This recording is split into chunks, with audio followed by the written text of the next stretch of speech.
Hello everyone, very warm welcome to all of you. Welcome to Teaching पाठशाला and it's me your educator Jyoti.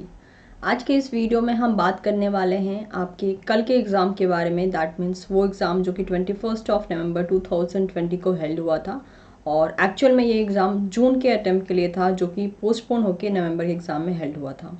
So overall maximum student जितने भी students भी prepare कर रहे थे obviously वो exam दे चुके हैं। एग्ज़ाम टोटल 2 स्लॉट्स में आपको देखने को मिला। दोनों स्लॉट के पेपर में काफ़ी कुछ जो है चेंजेस देखे गए थे। ओवरऑल लाइक क्वेश्चन के मामले में, यूनिट सिलेक्शन के मामले में, लाइक एक यूनिट से कितना क्वेश्चन था, एक यूनिट से कितना क्वेश्चन नहीं था, उस मामले में भी बहुत से छोटे छोटे से डिफरेंसेस देखे गए थे कि लाइक जो मॉर्निंग स्लॉट था उसमें क्वेश्चन का थोड़ा सा लेवल अलग था, इवनिंग के स्लॉट में क्वेश्चन का लेवल अलग था, नंबर ऑफ क्वेश्चन भी चेंजेस थे। एंड वेरी ऑब्वियस जब 2 पेपर बनता है तो हम ये चेंजेस का एक्सपेक्टेशन कर सकते हैं। तो ये तो हो गई वो सारी की सारी बातें, लाइक मैं उनको दोबारा से बता के कुछ कर नहीं सकती हूँ बिकॉज आपने एग्ज़ाम दिया है तो वेरी ऑब्वियस आप मुझसे ज़्यादा बेटर जानते हैं कि क्या क्या चीज़ें आपने फेस की। ठीक है, अब यहाँ पे एक सबसे बड़ा क्वेश्चन आता है कि व्हाट नाउ, अब क्या करें। ठीक है, तो अभी आपके पास बहुत से ऑप्शंस हैं, डिपेंड करता है आप किस ऑप्शन को ऑप्ट करना चाहते हैं। लेकिन उससे पहले मैं आपके 2 से 3 सवालों के जवाब देना चाहती हूँ जो कि मुझे पता है कि अभी फ़िलहाल इस वीडियो के कमेंट बॉक्स में पूछे जाएंगे। पहला क्वेश्चन स्टूडेंट्स का, लाइक जब से वो एग्ज़ाम देकर आए हैं, पहला क्वेश्चन ये चल रहा है कि मैम आपको क्या लगता है पेपर का लेवल कैसा था, इजी था, टफ था या मॉडरेट था। ठीक है, तो पहले क्वेश्चन का मैं आपके लिए आंसर दे दूं, जिन्होंने बहुत अच्छे से पढ़ा था उनके लिए पेपर बहुत ईजी था। ऑल्दो CSI नेट पेपर ऐसा हमेशा बनाता है कि पेपर का लेवल मॉडरेट रहता है। अगर एक अनबायस स्टूडेंट या एक अनबायस इंसान उस पेपर का एनालिसिस करे तो वो यही बोलेगा कि पेपर का लेवल मैक्सिमम टाइम मॉडरेट रहता है। लेकिन अगर आपने इतना ज़्यादा पढ़ लिया है कि उसके बाद फिर अगर आपको पेपर आप सॉल्व करते हो तो माइट भी आपको ईजी लग सकता है। ऑल्दो मैंने अभी तक पेपर देखा नहीं है तो मैं अपनी तरफ से, कहते हैं ना, वो अपना 100% देकर एनालिसिस मैं अभी नहीं कर पाऊंगी और मैं अपने ऑडियंस को मिसगाइड भी नहीं करना चाहती हूँ बिकॉज जो पेपर मैंने देखा नहीं है उसके बारे में कुछ भी कंक्लूड करना वो थोड़ा सा नाइंसाफ़ी हो जाएगी। तो पेपर का एनालिसिस मैं तभी कर पाऊंगी जब पेपर ऑनलाइन अवेलेबल होगा एंड फॉर श्योर मैं अपने चैनल पे उसका एनालिसिस करूंगी ही करूंगी। लेकिन अभी मैं सिर्फ वो बातें कर रही हूँ जो अभी मैंने अपने स्टूडेंट्स से सुना है। तो सबसे पहली बात ये कि पेपर का लेवल जहाँ तक मेरा मानना है मॉडरेट ही होगा, जितना सुनने में आ रहा है और जितना हमें पेपर का लेवल पता होता है। क्योंकि आज तक कोई भी पेपर आप उठा के देख लीजिए, कोई पेपर आप ये नहीं कह सकते हो देख कर कि वो बहुत ज़्यादा ईजी आ रखा है या बहुत ज़्यादा टफ आ रखा है, इन बिटवीन होता है। ठीक है, तो ये चीज़ हमें देखने को मिली। तो सबसे पहले जो पेपर का लेवल था वो इस बात पे डिपेंड कर रहा था कि आपने कितना पढ़ा है। तो कुछ स्टूडेंट्स का लाइक रिस्पॉन्स ऐसा था, कुछ स्टूडेंट का कहना था कि मैम बहुत ऐसे भी क्वेश्चन आए थे जो कि फंसाने वाले थे, कुछ स्टूडेंट्स का कहना था कि मैम हमारे लिए टफ था। तो यानी हम ये मान के चल सकते हैं, जैसे मैं हमेशा स्टूडेंट से कहती हूँ कि पेपर का टफ रहना या इजी रहना इस बात पे डिपेंड करता है कि आपको कितना आता है। अगर आपको बहुत ज़्यादा आता है तो आपको पेपर बहुत आसान लगने वाला है। अगर आपको मॉडरेट आता है तो आपको लगेगा कि वो पेपर ओके ओके है, एवरेज लेवल में है। लेकिन अगर आपने कुछ नहीं पढ़ा है तो माइट भी आपको पेपर टफ लग सकता है। तो ये सारी बातें मैं आपको इस बेसिस पे बता रही हूँ जिस बेसिस पे मुझे मेरे अनअकैडमी प्लस के स्टूडेंट्स ने फीडबैक दिया है, क्योंकि हम उनसे रेगुलर बेसिस पे कनेक्ट रहते हैं, उनसे पूछते हैं कि पेपर कैसा गया कैसा नहीं। तो उनसे जितना भी हमें फीडबैक मिला है उसके बेसिस पे हम बात कर रहे हैं। सेकंड क्वेश्चन ये आ रहा है कि ma'am what could be the cut off of like this particular attempt, cut off कैसा होगा, ठीक है, कितना होगा। तो देखिए गाइस, सबसे पहली बात तो ये कि पेपर को पहले जो है ऑनलाइन अवेलेबल हो जाने दीजिए, देन वी विल डिसाइड कि कट ऑफ कितना होगा। क्योंकि बिना एनालिसिस के मैं अपना कट ऑफ रेंज बताऊं, that should not be a correct thing. And दूसरी बात ये कि मैं भी सिर्फ एस्टिमेट ही कर सकती हूँ कि कट ऑफ कितना हो सकता है। एक्यूरेट बताना ऑब्वियसली किसी के बस की बात नहीं है कि यस एक्यूरेट जो है इतना बता रहे हैं इतना ही आएगा। ये कह सकते हो आप, हम एस्टिमेट करते हैं, आसपास के कुछ नंबर आपको बता सकते हैं कि कट ऑफ कितना हो सकता है। लेकिन मैं अपना ओपिनियन रखने से पहले मैं पेपर को पहले देखना ज़रूरी समझूंगी। ऑल्दो इस बार का पेपर अभी तक मैंने देखा नहीं है तो कट ऑफ एग्जैक्टली अभी बोलना मेरे लिए इम्पॉसिबल होगा। तो आप लोग थोड़ा सा इस बात को समझिए, क्योंकि सुबह से लेकर अभी तक पता नहीं मैं कितने मेल्स रिसीव कर चुकी हूँ, कितने मैसेजेस रिसीव कर चुकी हूँ कि मैम कट ऑफ कितना होगा। तो अभी एग्ज़ाम हुए जो हैं मुश्किल से 24 घंटे हुए हैं, थोड़ा सा वेट कर लीजिए, पेपर के एनालिसिस के बाद हम कट ऑफ के बारे में भी बात करेंगे कि what should be the estimated cut off from TP. लेकिन ये तो हो गई बातें, ये सारी पेपर की बातें हैं, लेकिन कुछ बातों को मैं आपके सामने रख देना चाहती हूँ जो कि शायद ज़रूरी है और शायद आप उन पर फोकस नहीं कर रहे हो, क्योंकि आज का मेरा वीडियो का आप टाइटल ही देख सकते हैं कि जो बीत गई वो बात गई।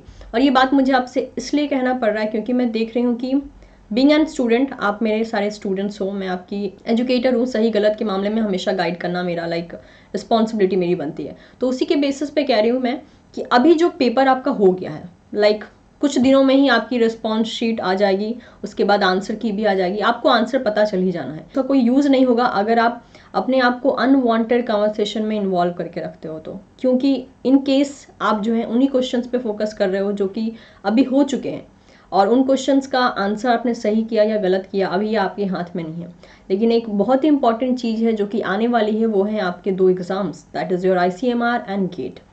और जहाँ तक मुझे स्टूडेंट्स का एटीट्यूड जितना देखने को मिल रहा है, मुझे ऐसा लग रहा है कि उनको नॉक ना करो तो वो पूरा का पूरा 1 मंथ इसी बात में बिजी रहेंगे कि हाँ 41 क्वेश्चन का आंसर तूने क्या लिखा, 61 का तूने क्या लिखा, नहीं इसका तो ये होगा, दूसरा वाला बोलेगा नहीं इसका तो ये आंसर होगा। तो आप खुद को जो है गलत कन्वर्सेशन में इन्वॉल्व कर रहे हैं, क्योंकि कुछ टाइम बाद ही 4 दिसंबर को आपका ICMR का एग्जाम है, आपको वो भी क्लियर करना है। That is also for the GRF, उसमें भी आपको GRF ही मिलता है, स्टाइफन भी बराबर मिलता है, तो सब कुछ बराबर मिलता है। और वो एक अपॉर्चुनिटी है जो कि आने वाली है कुछ दिनों में ही, and no one is focusing on that, no one is talking about that, everyone is talking about those things जो कि पहले ही हो चुकी है, जो हमारे हाथ से निकल चुका है, जो हमारे कंट्रोल से निकल चुका है। तो या तो आप बैठ के अफसोस जताइए कि मेरा पेपर बहुत बेकार गया, मैं तो कुछ कर ही नहीं सकता, या फिर वापस से उठिए और ये सोचिए कि यस 2 अपॉर्चुनिटी और है, एक ICMR है एंड फेब के मंथ में गेट है, अभी उसके लिए भी आपको प्रिपेयर करना है। लेकिन अगर आप इसी चीज़ में लगे रहेंगे जो अभी बीत चुका है, तो वेरी ऑब्वियस आप आगे का प्रिपरेशन नहीं कर पाएंगे, और आगे के आने वाले एग्जाम भी आपको PhD ही दिलाते हैं, आपको ये बात भी याद रखनी है। CSR का अल्टरनेटिव ICMR भी होता है, DBT भी होता है। DBT तो निकल गया, CSIR भी निकल गया, आने वाला कौन सा एग्जाम है जिसमें कि आप फोकस करके अपना अच्छा परफॉर्मेंस दे सकते हो, ये इंपॉर्टेंट एक चीज़ होती है, और इस पर आपको फोकस अभी फिलहाल में करना है, क्योंकि आपके अभी फिलहाल में बैठ के लंबा डिस्कशन करने से आपका पेपर नहीं बदलने वाला है। इस बात को आप ध्यान में रखिए, ठीक है। या फिर मैं आज रात ही अगर एनालिसिस दे दूं तो भी आपके आंसर नहीं बदलेंगे, मैं आज रात ही कट ऑफ बता दूं तो भी आपके आंसर नहीं बदलेंगे, कुछ नहीं बदलना है। चाहे मैं किसी चीज़ का एनालिसिस आज दूं या कल दूं, कुछ नहीं बदलेगा सिवाय आपके थिंकिंग के। और मुझे पता है वो थिंकिंग आप अभी भी वैसे ही रखोगे और बाद में भी वैसे ही रखोगे, जो कि एक टेंशन का माहौल क्रिएट करके रखता है। तो बेटर होगा कि आप बोलते हैं ना, एक नेकी कर दरिया में डाल, वही वाली चीज़ है। आपने जितना मेहनत किया है उससे आप करके आ चुके हो, अपना जितना आपको 100% देना था, 80% देना था, वो आप देकर आ चुके हो। अभी आगे के बारे में सोचिए कि आगे क्या करना है। आगे जो है दैट इज़ आपके 2 एग्ज़ाम और है। अगर क्या होगा कि वो एग्ज़ाम आपके बस में था क्लियर करना, लेकिन आप CSIR के ही शोक मनाते रहे कि ये क्वेश्चन मेरा सही हो सकता था अगर मैंने इस क्वेश्चन को अच्छे से ऐसे पढ़ लिया होता, वैसे पढ़ लिया होता। तो ये चीज़ें क्या करती हैं, आपको अनवांटेड थॉट्स में बिजी रख रही हैं, जो कि एक गलत काम है अभी फ़िलहाल के लिए। अगर इसके बाद कोई एग्ज़ाम नहीं होता तो शायद आप 1 महीने भी खुद को ऐसी थिंकिंग में इन्वॉल्व रखते तो कोई प्रॉब्लम नहीं होती, क्योंकि इंसान कितनी देर तक खुद को एक नेगेटिव थिंकिंग में इन्वॉल्व करके रखेगा, बाद में उसको बाहर निकलना ही है। लेकिन अभी का माहौल ऐसा नहीं है। आप अभी जो है आपके जस्ट कुछ दिनों में ही, ठीक है, लगभग जो है 10 दिन बाद ही आपका ICMR का एग्जाम है। अभी आपको उसके लिए रेडी होना है। उसके बाद जस्ट 2 महीने बाद आपका गेट है, आपको उसके लिए भी रेडी होना है। तो इतने सारे इंपॉर्टेंट एग्जाम अभी सामने हैं, लेकिन बच्चे जो हैं इस चीज़ में खुद को इन्वॉल्व करके रखें, जितना टूटा फूटा क्वेश्चन जितना उनको याद आ रहा है, लगे हुए हैं उसके डिस्कशन में। अच्छा तू बताई, तूने इसका क्या किया, तूने उसका क्या किया, ये ऑप्शन का ये आंसर था, नहीं ये नहीं था, अरे यार मैंने तो गलत कर दिया, अब मुझे टेंशन हो रही है। तो ऐसे डिस्कशन आप लोग कर ही क्यों रहे हैं? I am literally not getting that. और कहीं भी कोई भी एनालिसिस आपको पेपर मिलता है, देखिए, ज़रूर देखिए। अगर आपका मन नहीं मानता तो वेरी ऑब्वियस स्टूडेंट का दिमाग ऐसा ही होता है कि आपने कोई एग्जाम दिया, उसके बाद आपको एनालिसिस देखना है, देखिए। लेकिन इस बात से भी वाकिफ़ रहिए कि अगर आप इनकेस वो एनालिसिस आज देखोगे और आपका 10 दिन बाद एग्जाम है, और इनकेस अगर उस एनालिसिस में ये पता चल गया कि yes you are not going to perform well, या फिर आपके नंबर अच्छे नहीं आने वाले, तो क्या इस बात को एक्सेप्ट करके आप नेक्स्ट एग्जाम का प्रिपरेशन कर सकते हो या नहीं कर सकते हो? ठीक है, तो इस बात को भी आपको ध्यान रखना है। बिकॉज मैं आपके साथ एक स्टोरी यहाँ पे शेयर करती हूँ। I was having a friend in my college life. जो कि सिर्फ एग्जाम पे फोकस करता था। लिटरली मैंने मतलब वैसा बिंदास इंसान नहीं देखा था। वो किसी भी एग्जाम को देकर आएगा, कभी कोई पेपर को टैली नहीं करेगा। और स्पेशली तब जब आने वाले टाइम में, मतलब एक एग्जाम को दे दिया, 10 दिन बाद ही कोई और एग्जाम है या 15 दिन बाद ही कोई और एग्जाम है, तो वो कभी टैली नहीं करता था, चाहे उसको कोई पूरा का पूरा आंसर शीट लाकर क्यों ना दे दे। वो ये कहता था कि अभी क्या होगा ना कि लाइक अभी हमें आंसर नहीं पता है, तो हमारे दिमाग में है कि शायद हो जाए, शायद हो जाए। लेकिन अगर पता चल जाएगा एक बार में कि हाँ मेरा ये वाला एग्जाम भी नहीं हो रहा है, तो मैं आने वाले एग्जाम के लिए भी खुद को प्रिपेयर नहीं कर पाऊंगा। तो कभी कभी हमें अपने दिमाग को जानबूझ के भी बेवकूफ़ बनाना पड़ता है, क्योंकि हो सकता है ये एग्जाम ना निकले, अगला वाला निकल जाए। तो ये ये पर्टिकुलर इन्फॉर्मेशन सभी के लिए है, चाहे किसी का पेपर बहुत अच्छा गया हो, मॉडरेट गया हो, या किसी का पेपर बहुत खराब गया हो, सभी के लिए इन्फॉर्मेशन है कि एक मौका निकल गया। अब उस मौके पे आपने चौका मारा या चौका नहीं मार पाए, ये टोटली आपके ऊपर डिपेंड करता है। लेकिन और भी 2 मौके आने वाले हैं जिसपे कि आप चौका मार सकते हो। तो ये अब आपको डिसाइड करना है कि उस चीज़ में आपको खुद को बिजी रखना है जिसको आप चेंज नहीं कर सकते हो, या फिर उस चीज़ में खुद को आपको बिजी रखना है जो कि आने वाला है और आप उसे चेंज कर सकते हो। सो टाइम का एक बहुत इंपॉर्टेंस होता है हमारी लाइफ में। अभी का टाइम 2 चीज़ों पे आप इन्वॉल्व करते हो, क्योंकि मुझे पता है पेपर एनालिसिस के लिए, सच कहूँ बीइंग एन स्टूडेंट, मैं भी लाइफ में मैंने भी इन सब चीज़ों को फेस किया है। एक महीने भी निकल जाते थे, फिर भी सेटिस्फैक्शन नहीं आता था, फिर भी बैठ के क्वेश्चन पेपर को सॉल्व करते रहो, शायद ये वाला आंसर सही हो जाए, शायद वो वाला हो जाए। तो अगर आप एनालाइज करना चाहोगे ना पेपर को, आपके लिए 1 महीना भी कम पड़ जाएगा। तो खुद सोचिए आप कि अभी आपको क्या करना है। क्या ये एनालिसिस के पीछे भागने से आपके आने वाले 2 एग्जाम पे क्या कोई इफेक्ट नहीं पड़ेगा? नहीं पड़ेगा तो भागते रहिए, लेकिन अगर पड़ेगा, जहाँ तक मेरा मानना है बिल्कुल पड़ेगा, क्योंकि आप खुद को जो है ऐसी चीज़ों में इन्वॉल्व कर रहे हो जो आप चेंज नहीं कर सकते हो। एंड नेगेटिव थिंकिंग का एक बहुत इंपॉर्टेंट रोल होता है हमारा टाइम वेस्ट करने में और हमारे मूड को पूरा ऑफ करने में। तो it's totally depend upon you कि आप करना क्या चाहते हैं। लेकिन ये पर्टिकुलर वीडियो आप टाइटल से देख सकते हैं, किसी भी एंगल से CSR के बारे में या फिर ये जून के अटेम्प्ट के बारे में बात करना नहीं था, क्योंकि currently I am not having any paper. सिर्फ मेरे पास बातें हैं, स्टूडेंट्स की बातें हैं, ठीक है। और उन बातों के बेसिस पे मैं आपके सामने कुछ एनालिसिस देना नहीं चाहती हूँ, बिकॉज वो शायद सही नहीं रहेगा।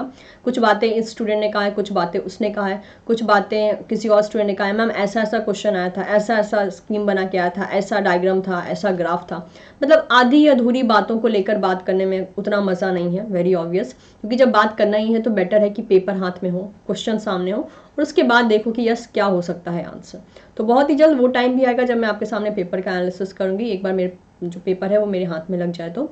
लेकिन तब तक ऐसा ना हो कि बाकी एग्जाम के लिए बहुत देर हो जाए। तो ज़रा सा रुकिए, सोचिए, थोड़ा सा दिमाग लगाइए कि अभी करना क्या है। आप चाहें तो 1 से 2 दिन का ब्रेक ले सकते हैं, लेकिन उस ब्रेक में भी आलतू फालतू नहीं सोचना है, बिकॉज आलतू फालतू की चीज़ें सोचेंगे आप तो आपका आने वाला अटेम्प्ट भी बिगड़ेगा। तो अभी तो नेक्स्ट CSR का अटेम्प्ट तो है ही, बिल्कुल है, लेकिन इसके अलावा जो अटेम्प्ट अभी बाकी है वो है आपका गेट का एंड ICMR का। So thank you so much everyone, stay positive, सब कुछ अच्छा होगा। और अगर अच्छा इस बार नहीं हुआ है तो खुद से प्रॉमिस कीजिए कि अगली बार जो है आप बहुत अच्छा परफॉर्म करेंगे। और जैसा भी जो भी अपडेट रहेगा, चाहे वो पेपर से रिलेटेड हो, पेपर एनालिसिस से हो, क्वेश्चन आंसर के क्वेश्चन के डिफरेंट आंसर हो, जैसा भी होगा, जो भी होगा, जितने भी सोर्सेस मेरे पास आते रहेंगे, मैं 1 by 1 करके आपके लिए वीडियोज़ अपलोड करती रहूँगी। Till then take care and keep learning.